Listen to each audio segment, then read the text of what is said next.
وہل تبکین، اپنے لیلا مجنوں کا نام تو سنا ہوا ہے، یہ صحیح لوگ ہیں، ساڑھے ہیر رانجے تو سارے کوڑے قصے ہیں۔ وہل تبکین لیلا اذا مت قبلها وقام على قبر النساء النوائح كما لو اصاب الموت لیلا بکیتها وجاد لها دمع من العین صافح۔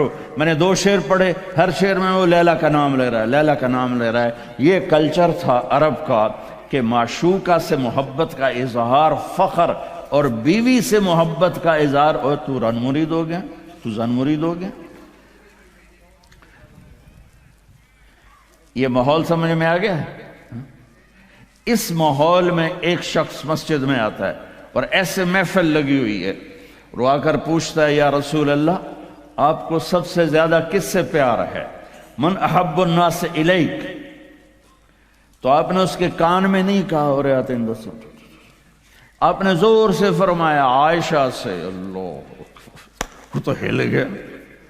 آپ نے کہا عائشہ سے، اس کو تو توقع نہیں تھی، تو گھبرا کے کہنے لگا یا رسول اللہ میرا یہ مطلب نہیں تھا، میرا مطلب تھا مردوں میں کس سے زیادہ پیار ہے؟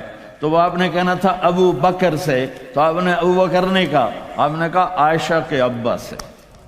عائشہ کا نام دوبارہ لیا، انہوں تھوڑا جا پانی پیوا مناستا۔ اپنے گھروں کو آباد کرو محبت کے بول سے، محبت کے رویوں سے، محبت کی باتوں سے درگزر کرو، برداشت کرو۔ یہ میرے نبی نے زندگی سکھائی ہے۔ حضرت عمر کا فرمان ہے ما اکرمہن الا الکریم وما اہانہن الا اللئیم۔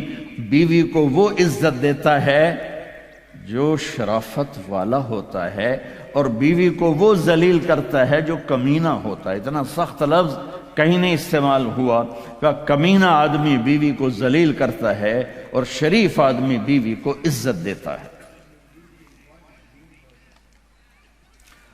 تو میرے بھائی بہنوں، اللہ کے واسطے میری فریاد سنو، تمہارے گھروں کی خوبصورتی میرے نبی کی غلامی میں ہے۔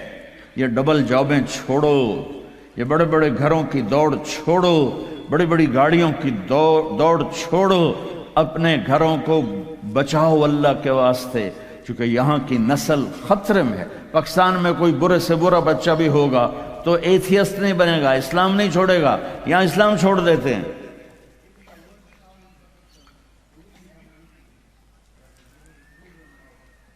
میں آپ کو اپنے گھر کی بتا رہا تھا، ایک بچہ مجھے ملنے آیا، کہنے لگا جی میں نے پورے پاکستان میں ٹاپ کیا ہے ایف ایس سی میں، اور کنگ جو ٹاپ کرتے ہیں وہ کنگ ایڈورڈ میڈیکل یونیورسٹی میں جاتے ہیں۔ تو 2 دفعہ میں خودکشی کی کوشش کر چکا ہوں، پلز کھائیں، گولیاں، لیکن وہ زندگی تھی بچ گیا۔ میں نے کہا بیٹا تو چھوٹا سا ہے، تو نے یہ خودکشی کی کیوں یہ تو نے قدم اٹھایا؟ کہا جی میرے امی اور ابو اتنا لڑتے ہیں کہ ڈسہارٹڈ ہو کر میں 2 دفعہ خودکشی کی کوشش کر چکا۔ ماں اور باپ کی لڑائی نے اتنے بریلینٹ قابل بچے کو مرنے پر مجبور کر دیا۔ کوئی بھوک نہیں تھی، سوکھے تھے، اچھے خوشحال گھرانہ تھا، لیکن خامد بھی بد زبان، بیوی بھی بد زبان، تو بچے خودکشی پہ آ گئے۔ بھائیو، اگر آپ اپنے آپ کو خوبصورت بنانا چاہتے ہو، دیکھو میں ہاتھ جوڑتا ہوں، سب دیکھو، اس زبان پہ قابو پالو۔ یہ زبان خوبصورت ہو گئی، دل جڑ جائیں گے۔ یہ چند روزہ زندگی ہے، میرے نبی کی 2 سنتیں لے لو، ایک زبان پہ قابو، یہ اس زبان پہ قابو پالو، اس زبان پہ قابو پالو، اس زبان پہ قابو پالو، تو آپ کے گھروں کے 90% مسائل ختم ہو جائیں گے۔ اور دل کو سب سے صاف رکھو، اور اپنے ایک دوسرے کا ہاتھ بٹھاؤ، اپنے بچوں کو اپنی دولت سمجھو، ان کو یہاں اچھا مسلمان بنا کے چھوڑو۔ اب یہ نسل یہاں رہنے والی ہے، واپس نہیں جائے گی، نہ تم جاؤ گے نہ تمہاری نسلیں جائیں گی۔